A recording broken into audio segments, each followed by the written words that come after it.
সবে শুনুন মিয়া মন রাম সীতার বিয়ে হবে অথর্ব কথন ধ্যানতমনির বিয়ে হচ্ছে তাই তো এত গোল রোশন চৌকি আনতে যেন নহবতের সানায় ছাদনাতলায় বর্দানোরও রায় রঘুমণি রূপমান জামাই দেখে পাড়ার লোকে বলে বেশ বেশ ভালো এই পর্যন্ত ছাড়ানো হলো সমর্পণ যে ধরবে খুঁটি কাটা সে খাবে জোড়া ভাতারের মাথা যে ধরবে চার ভাতা তার হবে ভাই ভাতারের জুটি তাই নারে না চার চোখে চেয়ে দেখো না এ পুকুরে বানা ও পুকুরে জানা তোমরা আবার চার চোখে চেয়ে দেখো না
আমরা করুন আমার পয়সাটা মেনলি করে যান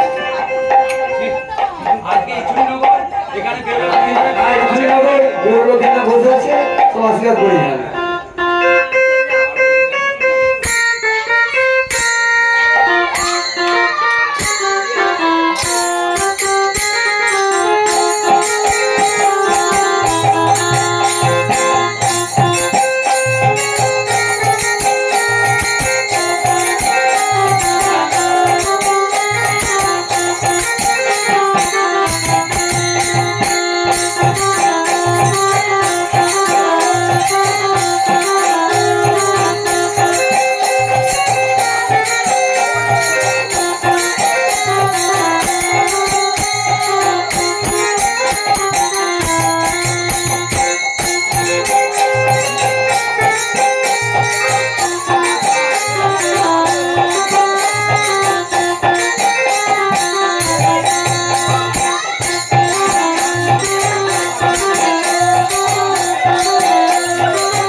তো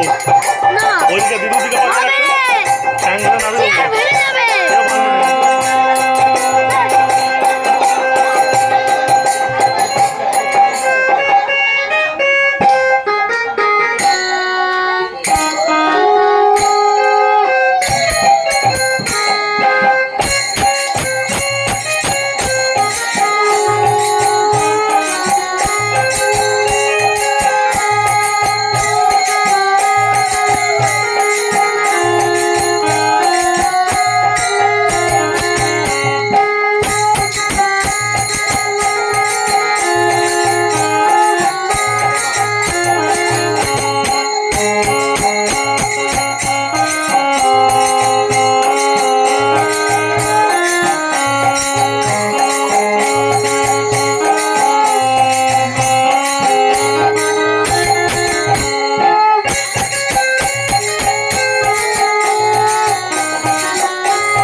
পাচ্ছি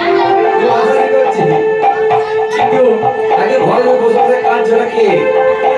ওটা কে ওই কোণে দেখাচ্ছে মেয়ের মা মেয়ের মা কাঁদছে কাঁদতে কাঁদতে বলছে বলছে এবার যেটা উমায় নয় আমি আর পাঠাবো না আমি পাঠাবো না কাঁদছে আর বলছে বলছে এবার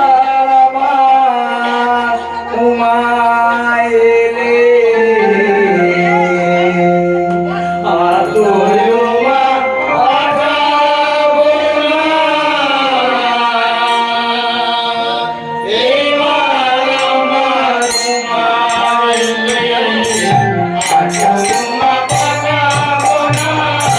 এবার আমার উমায় এলে লোকে যা বলে বলু লোকে যা বলে বলু লোকে যা বলে বলু লোকে যা বলে বলু কারো কথা মানবো না এবার আমার উমায় এলে আর তুই উমা পাঠাবো না এবার আমার উমায় এলে যদি আসে মৃত্যুঞ্জয় উমা যদি কথা কয় যদি আসে মৃত্যুঞ্জয় উমা যদি কথা কয় যদি আসে মৃত্যুঞ্জয় উমা যদি কথা কয় যদি আসে মৃত্যুঞ্জয় উমা যদি কথা কয় মায়ের দিয়ে করবো ঝগড়া জামাই বলে মানবো না মায়ের দিয়ে করবো ঝগড়া মায়ের দিয়ে করবো ঝগড়া জামাই বলে মানবো না এবার আমার উমায় এলে আর ওই উমা পাঠাবো না এবার আমার উমায় এলে জোড়া প্রসাদ কয় এ দুর্গি পানে সয় দিজো রাম প্রসাদ কয় এ দুর্গি পানে সয় দিজো রাম প্রসাদ কয় এ দুর্গি পানে সয় দিজো রাম প্রসাদ কয় এ দুর্গি পানে সয় শ্মশানে মশানে ঘুরে সংসার ভাবনা না শ্মশানে মশানে ঘুরে শ্মশানে মশানে ঘুরে সংসার ভাবনা না এবার আমার উমায় এলে আর তুই উমা পাঠাবো না এবার আমার উমায় এলে বেহুলা লখাই শুয়ে গো সুবর্ণের ঘাটে এবার আমার উমায় এলে খিলিয়া কি দিল আরে গো লোহার কপাটে এবার আমার উমায় এলে উঠলে প্রদীপ জ্বলে গো জলে ধর ধরি এবার আমার উমায় এলে আশেপাশে ফেলে কত গো লেগুল কোহরি এবার আমার উমায় এলে রজতের চাল কইল গো সুখের চালে এবার আমার উমায় এলে লোকের পাশে পাশে মোড়া গো যাকে দাসে দাসী এবার আমার উমায় এলে বেহুলার নিদা নাই গো দেবীর মাতা এবার আমার উমায় এলে গিরিধারে বলে এতো গো মনসার মায়া এবার আমার উমায় এলে করে গো করুণা মই গো নায়কের দয়া এবার আমার উমায় এলে আর তুই উমা পাঠাবো না এবার আমার উমায় এলে ওরে রে তো তোর মা তুই থাকতে কি আমার ওই পৃথিবীর মনে কথা বোঝা হবে না কি বললেন মা আমি থাকতেই পৃথিবীমণ্ডলে আপনার কোথায় পূজার প্রচার হচ্ছে না না রে আপনি যদি ওই দিবারাত্রির কৈলাস ধামে বসে থাকেন তো তা আপনার কিভাবে মূর্তি পূজা হবে কিভাবে হবে আপনি এক কাজ করুন না দিলে তো ওই তো চাঁদ সদাগরের যথেষ্ট তো উপকার করেছে আর উপকার করেছে মানে গাত্তরি সাতকালে ভর ডুবি করেছে ছটা পুত্রকে মেরেছে আমার ওই কনিষ্ঠ লক্ষিন্দারের বিবাহ ব্যবস্থা আপনিই করেছেন আমি করেছি সে বিবাহ ব্যবস্থা করেছে। হ্যাঁ। ওই চাঁদুল আবার কি করছেন জানেন কি মা? করছেন এ তো? ওই চাঁদুল আবার সেই সাঁতালি পর্বতে লোহার বাসর ঘর নির্মাণ করেছে। নির্মাণ করেছে। সেই বাসরের মধ্যে একটা পিপলিকাও প্রবেশ না করতে পারে। তাই নাকি তো? হ্যাঁ গো মা। তাই নাকি তো? যখন বাসর ঘর নির্মাণ করে বিশ্বকর্মা ফিরছিল, হ্যাঁ। তখন নয় বিশ্বকর্মা অনেক ভুল মন্ত্র দিয়ে ইসরায়েলি করে একটা মেয়ে ছিদ্র রেখে দিচ্ছি। ওই ঈশান করে একটা ছিদ্র রেখে তাই এসেছে। নাকি তো? তাহলে তো আপনার পূজার প্রচার হয়ে গেল। কিভাবে হবে রে তো? আপনি এক কাজ করুন না, এই ত্রিজগতে যত পড়ে আছে সবাইকে একটার পর একটা আহ্বান করে দেখে নিন। যে ওই লক্ষ্মীন্দরকে দংশন করবে সেই তো আপনার কাছে বড় হবে, সেই তো আপনার আশীর্বাদ পাবে। ঠিক আছে দাদা, তো কথা মতো আমার তিনগুণ যত ফোনে আছে সবাইকে আমি একটি একটি করে আহ্বান করে ডাকছি। ও দয়া করো দয়া